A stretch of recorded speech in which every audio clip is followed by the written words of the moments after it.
magiging mabuti yan. Dapat ang ama, laging tama ang gawin para maging domino. Yun ang nakikita ko. And I think you're doing the right thing sa pagpapalaki din ng mga anak mo. So, Hindi. Wow! Maraming salamat po. Pero hanggang ngayon po, struggle pa rin po yan. Struggle. At doon naman pumapasok yung kapag wala yung asawa, hindi kayang gawin. Dahil kung hindi po talaga dahil sa kanya, ilang beses na akong gumigive up sa mga anak kong babae. Ilang beses. Hindi ko talaga maintindihan lalo pag may regla sila. and I think kaya nandiyan si Marie kasi hindi naman sila makikipag-girl talk sa iyo, di ba? Oo, yun eh. Galing mo to, naitawid niya. Okay, Napapunta salamat nga po. sa bahay. Okay, before po tayo mag-ano sa last 3 questions, gusto muna mo po natin malaman yung, di ba, The Karatang Balete was the 70s, during 70s.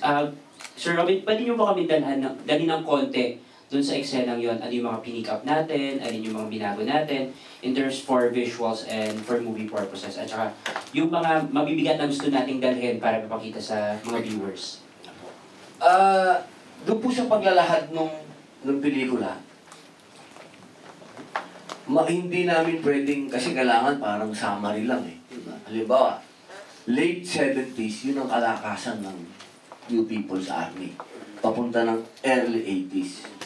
Doon pumapasok yung sa mga damit, yung sa itsura, yung production design, sa panangalita, yung mga ginagamit na salita. Pumapasok naman yung 90s.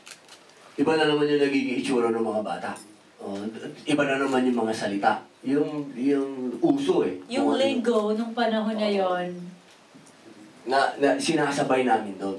Pero, bilang paggawa naman ng pelikula, yung director namin, yung paglalahad niya, ayaw niya ng fast cutting. Kasi hindi po natin ito pwedeng ikumpara sa fast cutting ng 10,000 hours. Kasi ngayon yun eh. Ngayon yung paglalahad ng pelikula ngayon. Ito, yung style naman niya, ng paglalahad niya bilang director ng pelikula, merong pacing yung style niya. At bilang naman po dun sa matututunan natin sa history, wala po itong parang mahirap intindihin na hindi po ito ganung klase. Para lang po tayo nanood ng History Channel na pagka naupo ka, idadaan doon sa nalalaman nating lahat. Hindi po siya masyado malalim. Aabutin na yung malalim naman, hindi mo na maintindihan. Hindi siya magiging boring para sa inyo. Pag nilahad dito sa kahit kanino, kuha mo agad kasi nakita mo eh. Narinig mo. Hindi siya yung malayo. Follow up lang po. Di ba, paano na yung steer, yung advocacy nyo for our mga brothers and sisters natin sa sa Islamic faith, especially it's Osamis, Mindanao, tapos yung advocacy po natin. Kasi mga freedom fighters mga freedom lovers po yung mga Karatang Balete. So, paano po niya na yung inyong advocacy para dito? Malapit na malapit sapagkat usapin din ito ng lupa eh. Yan po lagi kasi ang problema dito sa Pilipinas.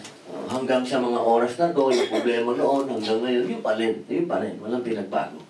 Kaya, para po sa amin, yung plot na yun, hindi natin pwedeng iwan. Kung titingnan nyo mga pelikula din ni FPJ noong araw, yung lumaban ng api, lupa. Ito, lupa pa rin. Hanggang ngayon, ang problema ng mga kapatid po sa Mindanao, lupa pa rin. Hindi po matapos-tapos. Ang masasabi ko na lamang po, hindi na panahon ito ng gera. Kung ang ating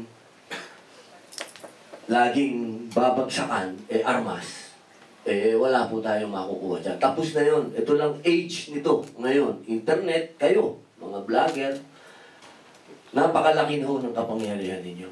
Para sa akin, kung mas magkakaroon kayong interest na hukayin talaga kung ano ang istorya ng mga indigenous Muslims dito sa Pilipinas, doon po natin mapapatunayan na napakalaki ng kanilang karapatan sa lupang ito.